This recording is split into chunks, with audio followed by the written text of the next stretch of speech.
विक्रांत को अपने पिता के रूप में स्वीकार कर पाएगी?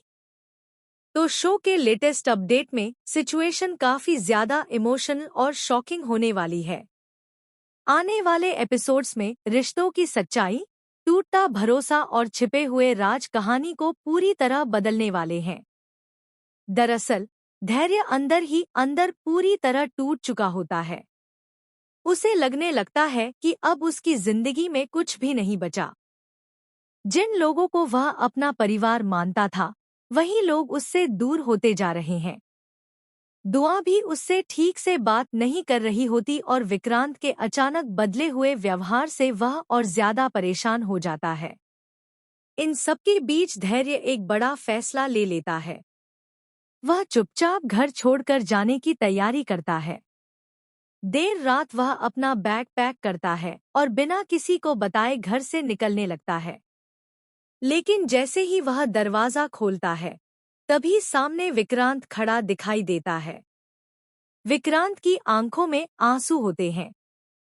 पहली बार वह धैर्य को रोकने के लिए उसके सामने हाथ जोड़ देता है। वह कहता है कि उसने जिंदगी में बहुत गलतियां की हैं, लेकिन अब वह अपने रिश्तों को टूटने नहीं देगा। यह सुनकर धैर्य पूरी तरह शॉक्ड रह जाता है, क्योंकि उसने कभी नहीं सोचा था कि विक्रांत उससे इस तरह माफी मांगेगा। विक्रांत धैर्य के कंधे पर हाथ रखकर कहता है कि उसने हमेशा अपने गुस्से और गलतफहमियों में सही लोगों को खोया है। लेकिन अब वह दुआ और धैर्य दोनों को अपनी जिंदगी से दूर नहीं जाने देगा।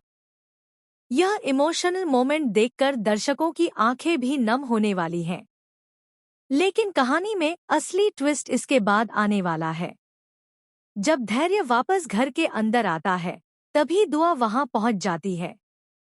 दुआ दोनों को साथ देखकर हैरान रह जाती है।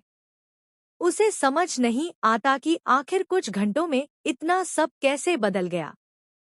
दुआ अभी कुछ समझ ही रही होती है कि तभी नीतू एक ऐसा सच सबके सामने लाती है, जिसे सुनकर पूरे घर में हड़कंप मच जाता है। नीतू बताती है कि धैर्य जिस हादसे के लिए खुद को जिम्मेदार मान रहा था, उस हादसे के पीछे असली दोषी कोई और नहीं बल्कि यशिका थी। यह सुनते ही सबके पैरों तले जमीन खिसक जाती है। यशिका रोने लगती है और कहती है कि उसने यह सब जानबूझकर नहीं किया था। उसने सिर्फ अपने परिवार को बचाने के लिए सच छिपाया था। लेकिन अब हालात उसके हाथ से बाहर जा चुके हैं। धैर्य यह सच सुनकर पूरी तरह टूट। दरअसल सालों पहले जो एक्सीडेंट हुआ था, वह कोई हादसा नहीं बल्कि एक प्लान था। और इस प्लान के बारे में विक्रांत को पहले से सब कुछ पता था। उसने किसी को बचाने के लिए यह सच छिपा लिया था। जब दुआ यह बात सुनती है, तो उसका दिल पूरी तरह टूट जाता है। जिस इंसान को वह धीरे धीरे अपने पिता के रूप में स्वीकार करने लगी थी, उसी पर उसकी मां की मौत का सच छिपाने का आरोप लग जाता है। दुआ गुस्से में विक्रांत से कहती है कि उसने सिर्फ रिश्तों का इस्तेमाल किया है।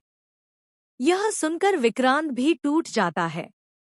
वह दुआ को समझाने की कोशिश करता है कि उसने जो कुछ भी किया, परिवार को बचाने के लिए किया। लेकिन दुआ उसकी एक भी बात सुनने के लिए तैयार नहीं होती। दूसरी तरफ धैर्य अब दुआ को संभालने की कोशिश करता है। लेकिन यहाँ कहानी में एक नया लव एंगल देखने को मिलने वाला है। दुआ धीरे धीरे धैर्य के करीब आने लगती है। दोनों एक दूसरे का दर्द समझने लगते हैं। यही बात विक्रांत को अंदर ही अंदर परेशान करने लगती है। उधर यशिका को डर सताने लगता है कि अगर पूरा सच बाहर आ गया, तो उसका रिश्ता और उसकी इज्जत दोनों खत्म हो जाएंगे। इसलिए वह एक और खतरनाक कदम उठाने का फैसला करती है। रिपोर्ट्स की माने तो यशिका दुआ को हमेशा के लिए रास्ते से हटाने की कोशिश करेगी। जी हाँ, आने वाले एपिसोड में दुआ का एक्सीडेंट दिखाया जा सकता है। लेकिन यहाँ भी कहानी में जबरदस्त ट्विस्ट आएगा। दुआ की जान बचाने के लिए विक्रांत अपनी जिंदगी दांव पर लगा देगा। वह खुद गंभीर रूप से घायल हो जाएगा। अस्पताल में डॉक्टर्स कहेंगे कि विक्रांत की हालत बेहद नाजुक है। पूरा परिवार अस्पताल के बाहर टूट जाएगा। धैर्य खुद को दोषी मानने लगेगा, जबकि दुआ पहली बार विक्रांत के लिए रोती हुई नजर आएगी। उसे एहसास होगा कि चाहे कितनी भी गलतियां हुई हों, लेकिन विक्रांत उससे सच्चा प्यार करता है। इसी दौरान अस्पताल में एक और बड़ा ट्विस्ट आने वाला है। एक बुजुर्ग महिला वहां पहुंचती है और वह दावा करती है कि दुआ के जन्म से जुड़ा पूरा सच अभी तक किसी को नहीं पता। महिला बताती है कि दुआ विक्रांत की असली बेटी नहीं है। यह सुनते ही सबके होश उड़ जाते हैं। दुआ पूरी तरह शॉक्ड रह जाती है। विक्रांत भी यह सच सुनकर सन्न रह जाता है। अब सवाल यह उठता है कि अगर दुआ विक्रांत की बेटी नहीं है, तो उसका असली पिता कौन है? और आखिर